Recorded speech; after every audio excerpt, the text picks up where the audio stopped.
Quando você lembra do nome Abraão, você lembra de quê? Pai da fé. Tantas coisas, o sacrifício de Isaac.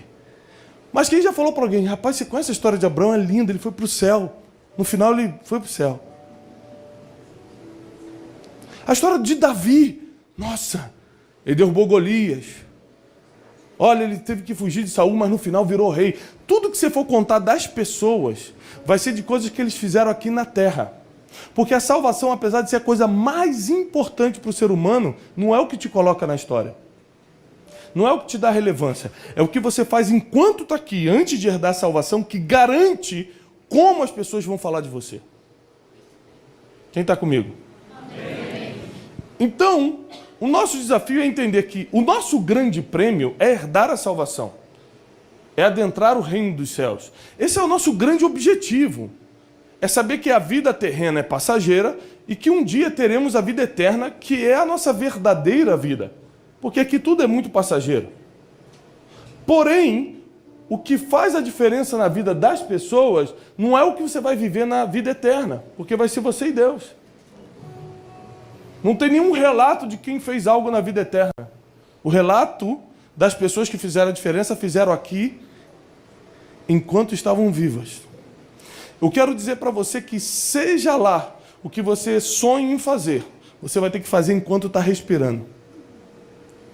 Seja lá qual é o teu chamado, o teu dom, a tua aptidão, o que Deus colocou em você, você vai ter que fazer agora. Não dá para fazer depois por um motivo. Nós não sabemos até quando ficaremos aqui. Todos os dias quando eu acordo e saio para fazer algo, eu saio como se fosse fazer a última vez. Não sou pessimista e nem desejo partir agora. Tomara que Deus me dê muitos anos de vida. Mas a Bíblia diz, ensina-me a contar os meus dias. Quando eu começo a contar os meus dias, eu tenho noção da minha limitação e começo a dar o meu melhor no hoje, porque o amanhã não é garantido. Garantido eu estou aqui agora. Então o meu melhor tem que ser aqui, enquanto eu estou aqui, porque daqui a pouco eu não sei como vai ser, mas agora Deus me deu a oportunidade de fazer algo, eu estou falando para vocês. Então toda vez que eu prego, toda vez que eu faço algo, toda vez que eu faço uma conferência, que eu lanço alguma coisa, é pensando no agora. No que eu posso fazer para mudar a sua vida agora? Em que palavra eu posso pregar para mudar o estado do seu coração agora? Porque eu não tenho noção de como eu vou estar amanhã. Mas eu sei que a palavra que cai no seu coração pode mudar o seu amanhã. Agora, para que a gente tenha essa relevância, para que a gente mude algo na terra e para que a gente alcance grandes coisas a ponto de lembrarem de nós, a ponto de a gente fazer a diferença enquanto a gente está aqui, nós precisamos de 3 coisas que eu identifiquei na Bíblia. 3 coisas. Eu gostaria que você abrisse comigo. Eu vou ler na Bíblia do celular por causa da versão. Se você puder abrir comigo. Porque quando você pede a Deus alguma coisa, Ele te fala. E esse dia eu estava pedindo a Deus, Senhor, eu quero fazer algo que realmente importe, que realmente mude a vida das pessoas. E Ele me deu esse versículo, que eu prometo que assim que eu achar você vai saber. Hebreus capítulo 6. A partir do versículo 12. Diz assim. Hebreus capítulo 6, a partir do versículo 12. Para que vos não façais negligentes, mas sejais imitadores. Vamos parar aqui rapidinho. Quem aqui já imitou alguém na vida? Já copiou alguém na vida? Todo mundo. Você está usando a roupa que você está usando, que você viu alguém usar. Ninguém inventou a roupa que está usando. Você viu e falou, gente, que legal, vou usar essa roupa também. Entendeu? Por exemplo, o pastor Bruno está com essa roupa desde Israel. É a mesma. Ninguém critica, porque cada um escolhe o que quer. Né? Não sabemos se foi lavado ou não, não existe nenhuma prova. Né? Mas enfim, tudo que a gente acaba fazendo, usando, tem a influência ou a cópia direta de alguém. Desde o que você prega, se você é pregador do evangelho, o que você veste, se você não sai pelado na rua, né? Se o teu tipo de trabalho. Você se inspirou em alguém, você imitou alguém, você viu um advogado bem-sucedido e falou, é isso que eu quero advogar pela causa, eu quero fazer tal coisa, sei lá, a gente acaba imitando pessoas. Deus sabe que é uma tendência do ser humano que um imite o outro. A gente começa com alguns processos na nossa vida, porque a gente teve referências, a gente quis ser igual àquela referência e acabou imitando algumas coisas. Tem gente que imita a forma de falar. Tem gente que compra... Quem já comprou aqui um carro porque viu na rua alguém usando e falou, cara, um dia eu vou ter esse carro? Ninguém, graças a Deus, ninguém comprou carro ainda, né? Mas Deus vai dar para vocês um dia. Amém. O pastor está só de metrô mesmo, mas um dia... quando... Você já comprou um carro porque viu alguém usando? Eu já. Você vê a pessoa que é referência para você usando um carro que você pode comprar, você fica, meu Deus, como é que eu não pensei nesse carro antes? Então você imita a pessoa que é referência para você e compra aquilo. Você já viu o anúncio, por exemplo, de um relógio Rolex na televisão? Acabou a novela e falou assim, compre o novo Rolex, em apenas suaves prestações. Você já viu isso? Não, por que não? Porque grandes marcas investem para que alguém muito famoso, alguém que é muito admirado, alguém que é copiado e imitado, use aquela marca, porque eles sabem que eles vão vender muito mais na base da imitação do que da divulgação. Grave isso. Então, para a marca é mais interessante patrocinar um Neymar da vida, que se postar uma foto usando um relógio tal ou tênis tal, todo mundo vai querer aquilo, do que gastar aquele dinheiro anunciando em comercial da televisão sem saber em quem vai chegar, em que tipo de público vai chegar. Pegou isso aqui? Então, imitar é uma tendência natural do ser humano. Deus, sabendo disso, ele fala o seguinte, olha, no versículo 12, não vos façam de negligentes, mas sejais imitadores, ou seja, não é ruim copiar, não é pecado imitar, mas tem uma condição, sejam imitadores dos que pela fé, repete comigo, pela fé, e paciência, herdam as promessas. Os que pela fé e paciência herdam as promessas. São 3 coisas que você vai ter que ter na tua vida para ser lembrado, para ser relevante, para enquanto você está aqui na terra, as pessoas te olharem e terem histórias para contar sobre você, boas, positivas. Você vai ter que ter uma promessa, você vai ter que ter fé e você vai ter que ter paciência. E acredite, dos 3, o mais difícil é a paciência. Porque promessa, você está na igreja, você já tem várias. Porque se nunca nenhum profeta profetizou para você, te deu uma promessa, você abre a Bíblia, tem 2.600 e poucas promessas para você. Só o fato de você estar aqui hoje, você já está incluído em promessas. A promessa que Deus fez para Lagoinha, São Paulo, passa a ser a sua promessa pessoal só porque você sentou aqui. Se você algum dia já orou por Israel, por exemplo, e abençoou Israel na sua oração, você faz parte da promessa que foi feita a Abraão, em que Deus falou, eu abençoarei quem te abençoar, e amaldiçoarei quem te amaldiçoar. Então a gente se inclui em várias promessas. Alguns receberam promessas específicas. Eu lembro quando eu tinha 12, 13 anos, um homem muito usado por Deus chegou para mim e falou assim, olha, você vai pregar em várias nações. Eu nunca tinha saído do Brasil. É muito difícil você acreditar em algo que você não experimentou. Mas lembre-se, promessa remete a futuro. Promessa nunca vai ter algo que você consiga ter um parâmetro, porque não tem a ver com o teu passado nem com o teu presente. Toda promessa inspira futuro. E é por isso que é difícil de acreditar, às vezes, nas promessas. Porque quando Deus fala para Abraão, farei de ti uma grande nação, ele fala, mas no presente eu não posso ter nenhum filho. Promessa não se baseia no passado e nem na realidade do presente. Promessa tem a ver com o que ainda vai acontecer. Por isso que para você dar uma promessa, a primeira coisa que você tem que ter é fé. O que é fé? Alguém tem uma folha de cheque para me emprestar? Não, eu vou devolver, fiquem tranquilos. Não tem banco para depositar aqui. Fé é igual você receber um cheque. Esses dias eu recebi um cheque, essa semana. Já com assinado e com a senha do cartão, por favor, só para... Não, pode ser o talão, não precisa tirar o... Obrigado, irmão. Essa oferta vai abençoar muito nosso ministério. Foi uma oferta pessoal, tá? Escute isso. Eu recebi um cheque essa semana. Quem já recebeu um cheque? O povo, a irmã antes tem que fazer um culto de libertação. O povo aqui está andando de metrô e nunca recebeu o cheque. Eu estou com medo. Vamos fazer uma campanha financeira forte aqui, pastor Bruno. Olha só. Quem já recebeu um cheque alto? Alto. Aquele cheque que você fala, meu Deus, você fica todo arrepiado quando vê. Quando você recebe um cheque, tem duas questões aqui. Eu recebi esse cheque, era um cheque alto. E aí o rapaz estava me acompanhando falou assim comigo. Eu estava olhando para o cheque, porque quando você recebe um cheque alto, você fica algum tempo olhando para ele assim. Você passa assim. É uma, né, tem aquele love, rola o clima. Aí você fica olhando. E o rapaz chegou do meu lado, trabalha comigo e falou assim, será que vai compensar? Falei, filho de cão, sai daqui.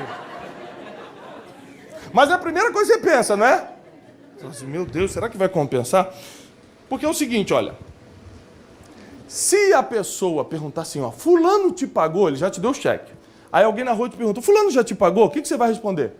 Sim, o cheque está na minha mão. O dinheiro já está disponível?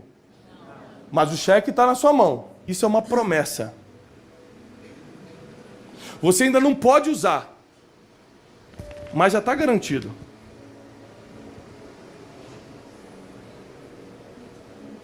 Qual é a diferença de fé e pensamento positivo? Grave isso. É você saber quem assinou o cheque. Porque eu falei para ele assim, vai compensar, eu sei quem me deu o cheque. Pensamento positivo é quando você não sabe quem te deu o cheque. Você fala, gente, tomara que compense. Em nome de Jesus, Senhor, vai compensar, eu creio. Isso não é fé, isso é pensamento positivo. Você está torcendo para compensar, mas você não tem certeza se vai compensar. Quem tá entendendo? A fé é, eu sei que vai compensar. Eu não posso sacar agora, porque tem uma desgraça no negócio de cheque que é bom para dia tal. Isso é uma desgraça. Que você recebe, fica todo feliz, de repente tem bom para 12 de janeiro. Fala, não tem Natal, tem Ano Novo, só depois. Quem já recebeu um cheque bom para dia tal? Dá uma tristeza, né? Aí você entra até em depressão, vem para a igreja, faz campanha. Aí o cheque estava bom para dia tal, que é semana que vem. Eu falei, olha, fique tranquilo que o cheque vai compensar. A promessa está feita. Só não é hora de sacar. Então eu tenho fé que vai acontecer com certeza, porque eu sei quem passou o cheque. Mas agora eu vou ter que usar uma habilidade que só eu posso desenvolver, que se chama paz na espera, que é paciência. Ter paz enquanto se espera. Isso é muito difícil.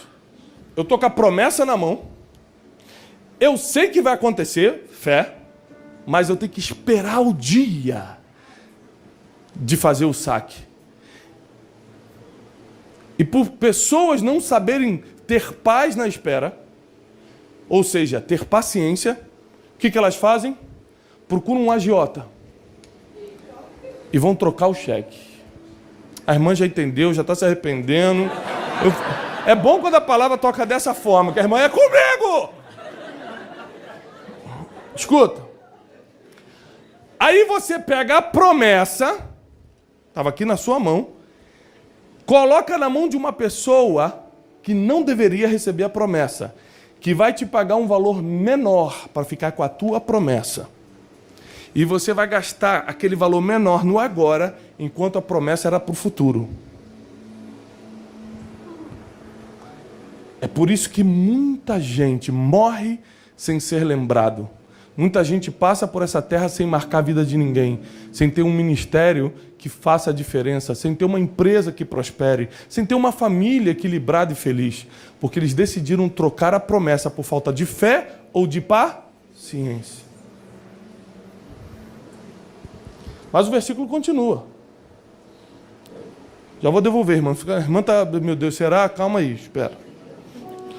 Porque quando Deus fez a promessa a Abraão, versículo 13, como não tinha outra pessoa maior para jurar, jurou por si mesmo, dizendo, certamente abençoando te abençoarei, multiplicando te abençoarei. Versículo 15, e assim, esperando com paciência, em outra versão, esperando pacientemente, Abraão alcançou a promessa. Você só vai alcançar a promessa se esperar com paz. E ter paz no processo é muito difícil. Porque você está com... A promessa está na sua frente todos os dias. Ela está ao alcance das suas mãos. Só não é para agora. Então você fica extremamente ansioso. Obrigado, minha irmã. Sua cara de aflita me faz devolver. Obrigado. Você fica extremamente ansioso. Quando você está com uma promessa que não pode sacar, mas a Bíblia diz, não andei ansiosos por coisa nenhuma. Mas você pisa na Bíblia e continua ansioso.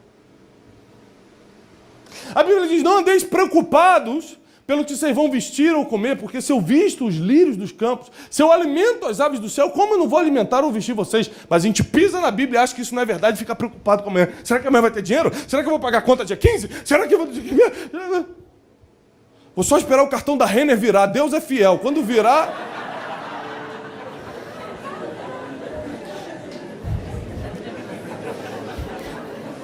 Você entendeu? Foi para você. É muito difícil esperar com paciência quando a promessa está na sua frente. Por exemplo, quem é que é solteira? Irmã solteira, levanta a mão. Meu Deus, a igreja toda. Jesus. Eu estou preocupado, porque todo lugar que eu pergunto isso, 70% das irmãs levantam a mão. Ou seja, o Brasil está feito de mulheres solteiras. Estou preocupado. Os homens desapareceram. Gente, sumiram. Quem não enveredou pelos caminhos tortuosos... os caminhos bravios dessa vida, já está casado. Não tem homem. As irmãs estão na peleja. Você vai ter que ressuscitar alguns, porque os melhores já se foram. Aí imagine você solteira, irmã. Quem é solteira de novo? Levanta a mão, solteiras. Você solteira. Conhece um homem bonito, homem de Deus, fiel, rico. Calma aí, é lógico. Deixa eu explicar.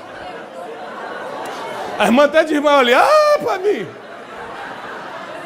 Calma, espera. Vocês sabem que isso é só uma ilustração. Porque, tecnicamente, não tem como ser homem de Deus e bonito ao mesmo tempo. Ou você é homem de Deus ou é bonito. É a regra. Por isso que a Vanessa preferiu casar com um homem de Deus. Não dá para ser bonito e homem de Deus ao mesmo tempo. Mas nessa ilustração, o homem é bonito, rico, homem de Deus, fiel, tá doido para casar e formar uma família.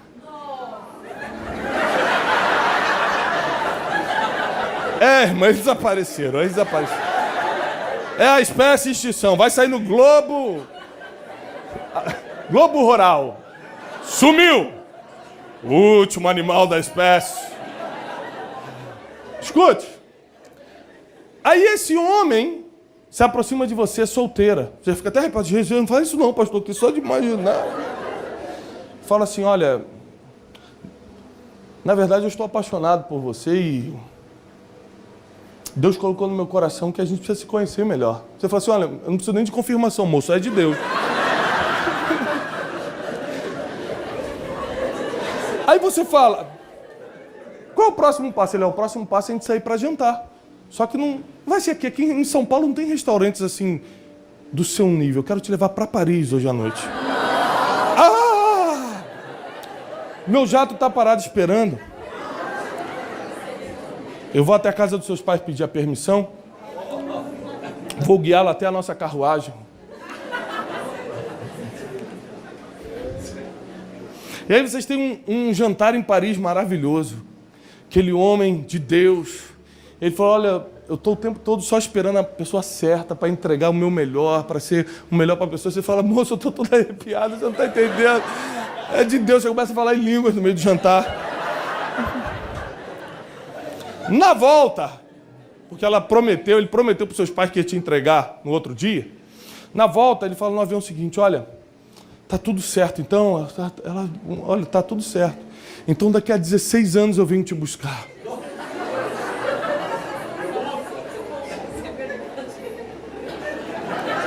É o quê, moço? 16 horas, você diz, né? Não, daqui a 16 anos. Porque na Bíblia, a maioria das promessas demoraram mais de 16 anos. Deus promete para José aos 14 anos com aquele sonho e cumpre aos 30. Deus promete para Davi aos 14 anos e cumpre aos 30. Muitas promessas bíblicas, muitos cheques foram assinados por Deus, mas tinham 16 anos de prazo para compensar. E esperar com paciência no que ele prometeu, a maioria das promessas não se cumpriram não porque você não tinha uma, porque você não soube esperar. Você não soube ter paz nessa espera. Você adiantou e trocou os cheques no agiota. Você adiantou e cancelou, rasgou o cheque de raiva. Você não acreditou mais na promessa porque estava demorando demais. Mas a única forma de você fazer algo relevante enquanto está vivo é tendo uma promessa, tendo fé que ela vai acontecer e paciência para esperar ela se cumprir. Não tem outro caminho, não tem outro jeito.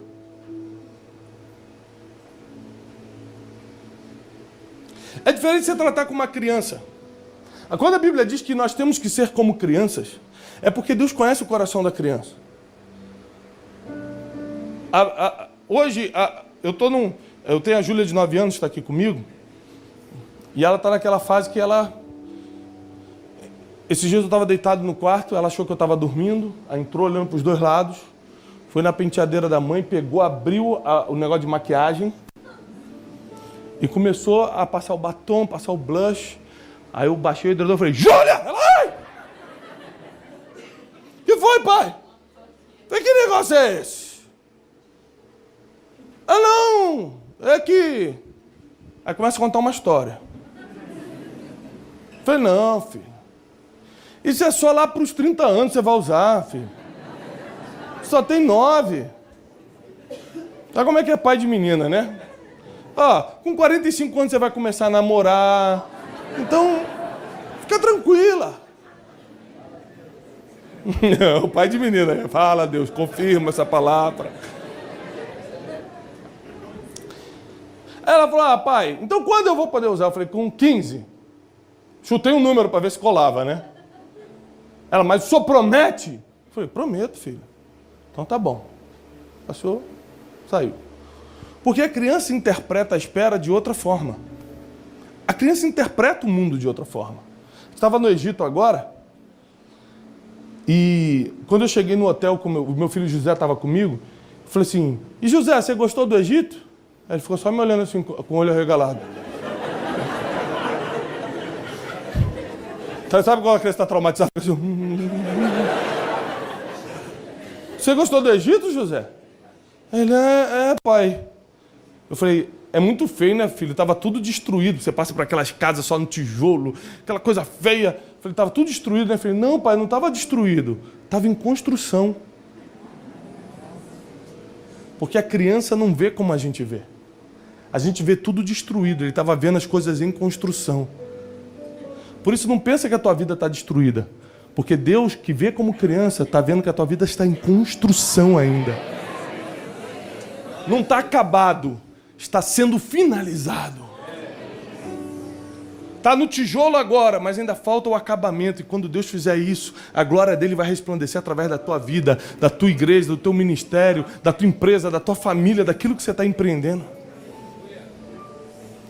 Então, se a gente seguir os conselhos bíblicos sobre ser como criança, a gente vai esperar de uma forma diferente. A gente vai ter paz na espera, a gente vai saber lidar com o processo. A criança, por mais que fique um menino de 10 anos, que quer dirigir: pai, deixa eu dirigir um pouquinho. Você dá 2 nãos, ele vai ter que aprender com isso. Por quê? Porque só vai poder dirigir com 18.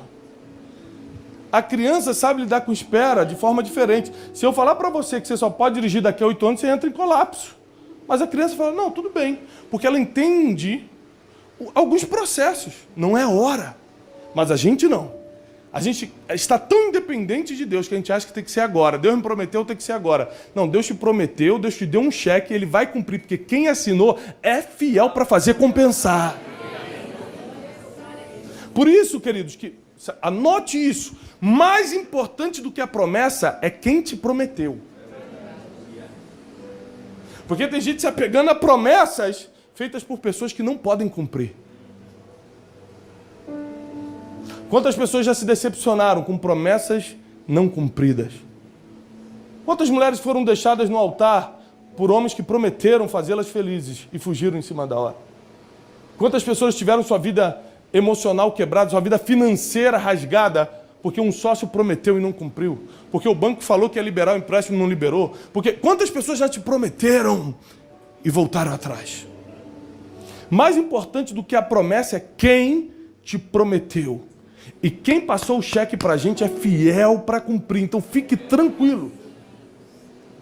Porque fé é diferente de pensamento positivo. Fé é ter certeza que vai acontecer. A Bíblia diz, fé é a certeza das coisas que não se veem. Eu não estou vendo, mas eu sei que vai acontecer, porque quem prometeu que vai fazer é fiel. Logo, o problema não está com ele, o problema está conosco, porque a paciência não vem dele. A paciência é desenvolvida em nossa vida através da superação das aflições. E fique tranquilo que a aflição não vai faltar para desenvolver sua paciência. Porque a Bíblia diz que muitas serão as aflições do justo.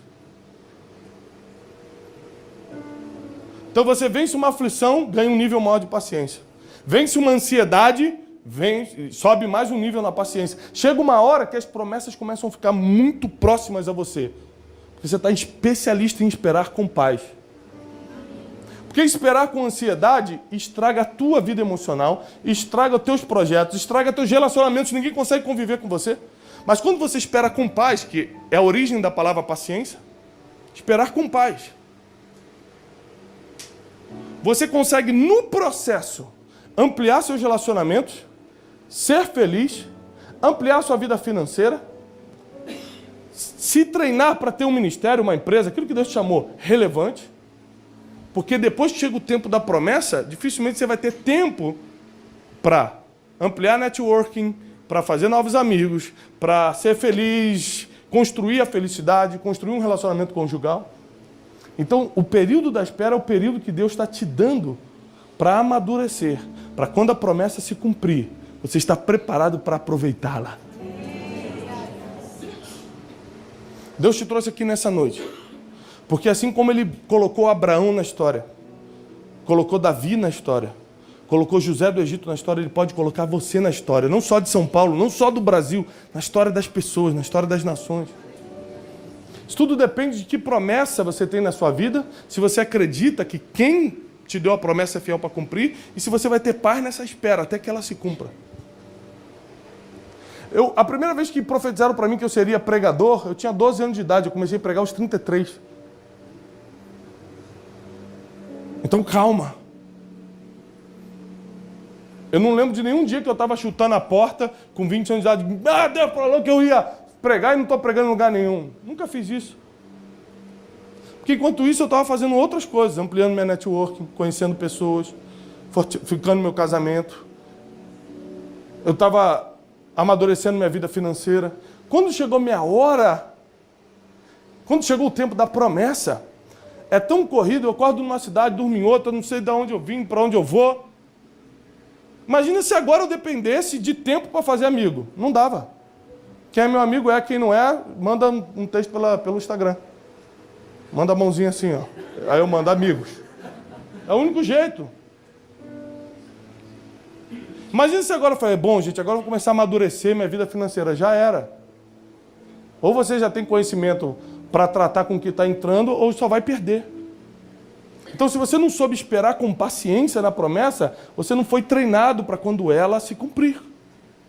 Quem foi comigo a Israel teve uma aula parecida com essa parte aqui, que é a parte que eu falei sobre a rotina. A rotina de Jesus em Nazaré. Imagina ele sabendo que era Deus. Teve que ficar 30 anos em Nazaré, vivendo uma vida normal. Porque é na rotina que você se prepara para o dia da promessa.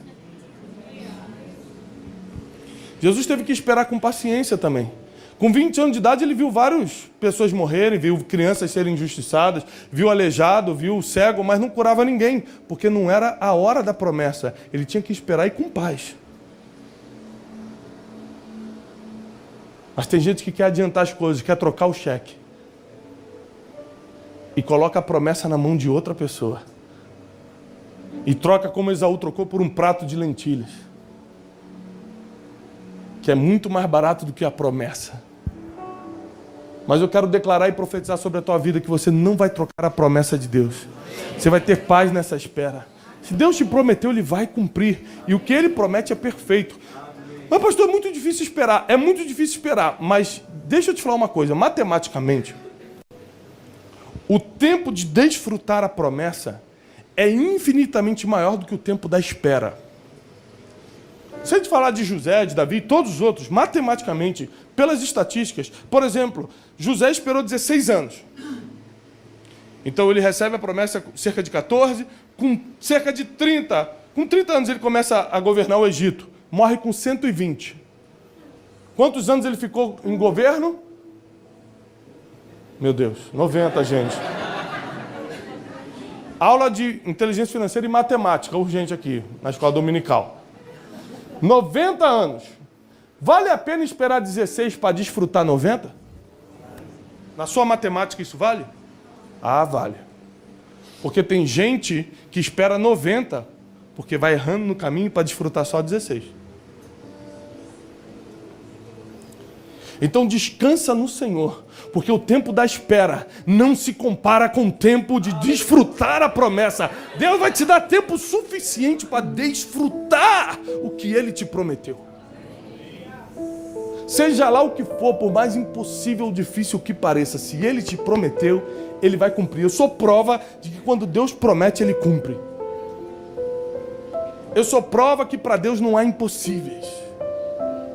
Não há impossíveis. E se você já tem uma promessa na sua vida, ou se você não tem, vai receber hoje? Porque ninguém vai sair daqui sem uma promessa. Coloque-se de pé, porque nós precisamos orar por você. Para que essa promessa seja um alvo, esteja clara para você. Porque quando a promessa está clara, fica mais fácil você exercitar a sua fé. Quando a promessa está clara, fica mais fácil você ter paciência para esperar. O problema é quando você não tem nem certeza do que Deus falou contigo. É quando você não tem certeza do que Ele te prometeu. Tem muita gente que fala, Deus tem uma promessa para mim. Qual? Aí quer contar uma história longa. Se a história é muito longa, é porque você não sabe qual é a promessa. Porque se perguntassem para José, qual foi a promessa? Que eu iria governar. Para Davi, que eu iria reinar. Para Abraão, que eu seria pai de multidões. A promessa você consegue definir muito rápido. Se você não tem clareza, você não consegue definir em uma palavra ou em uma frase pequena a sua promessa. E se você não consegue definir a sua frase em uma frase ou uma palavra, você ainda não tem certeza do que ela é. E não saber qual é a promessa é o maior inimigo da fé e da paciência. Porque aí qual é a pessoa que vai ter a santa paciência de esperar algo que não sabe o que é? Qual é a pessoa que vai acreditar em algo que não sabe o que vai receber? Então eu quero te animar nessa noite, em cima dessa palavra que nós lemos, a deixar clara a sua promessa. O que Deus te prometeu? Defina isso em uma palavra, defina isso numa frase pequena. E comece a saber que quem te prometeu vai cumprir. E que quanto mais paciência você tiver, menos erros você vai cometer no caminho. Porque a ansiedade te faz errar, a precipitação te leva para caminhos que você não deveria entrar. Quanto mais paz na espera você tiver, mais certeza de cumprimento dessa promessa você vai ter. Pai, nós queremos abençoar e profetizar sobre esse povo um tempo de cumprimento de promessas. Nós pedimos que por causa da Tua graça e misericórdia, o tempo de alguns seja acelerado. Promessas, Senhor, que demorariam mais tempo. Amadurece o Teu povo para receber. Que em 2018 seja um ano de cumprimento de promessas. Esse ano não vai terminar sem muitas promessas se cumprirem na tua vida. Esse ano não vai terminar sem Deus mostrar para todo mundo o que Ele viu em você. O porquê Ele te levantou. Deus vai dar sinais claros de quais promessas Ele tem na tua vida, na tua casa, na tua família, no teu ministério, nos teus negócios. Prepara o teu coração durante essa espera, porque você vai precisar estar maduro para receber o que vem, porque o que vem é muito grande. Quando Deus cumpre uma promessa, Ele sempre entrega mais. Deus vai te entregar mais do que foi prometido. Deus vai te levar muito além do que Ele te prometeu. Para Davi, que era um pastorzinho de ovelhas, agora ser general do exército de Israel já era uma grande coisa, mas Deus levou ele além. Deus colocou ele no trono. Você não vai se satisfazer com o meio do caminho, Deus vai te levar até o destino final. Você não vai parar quando achar que está bom, você vai parar quando Deus disser, chegou. O que Deus tem para você é muito maior do que você pensa. A Bíblia diz que nem olhos viram, nem ouvidos ouviram, nem jamais penetrou no coração do ser humano que Ele tem preparado para quem o ama. A Bíblia diz que os sonhos de Deus são maiores que os nossos, seus pensamentos são mais elevados que os nossos, os caminhos de Deus são melhores do que os nossos. Então fique tranquilo, seja qual for a expectativa que você tem da promessa, Deus vai te surpreender. Cada um dá aquilo que tem, e Deus tem perfeição. Então quando Deus te entrega algo, Ele te entrega perfeito. Ainda 2018 vai ser um ano de milagres. 2019 vai ser um ano em que, em cima do nosso planejamento, em cima da fé que nós temos nos planos do Senhor, nós vamos evoluir de uma forma muito grande. Mas o que eu estou pedindo para 2018 nessa noite para Deus é milagre, porque tem coisas que só vão acontecer em 2019 se você receber agora em 2018 através da fé. O que nós estamos pedindo nessa noite são sinais divinos, prodígios, maravilhas, milagres, para que a nossa fé aumente a ponto de acreditar em tudo que Deus vai fazer em 2019 também.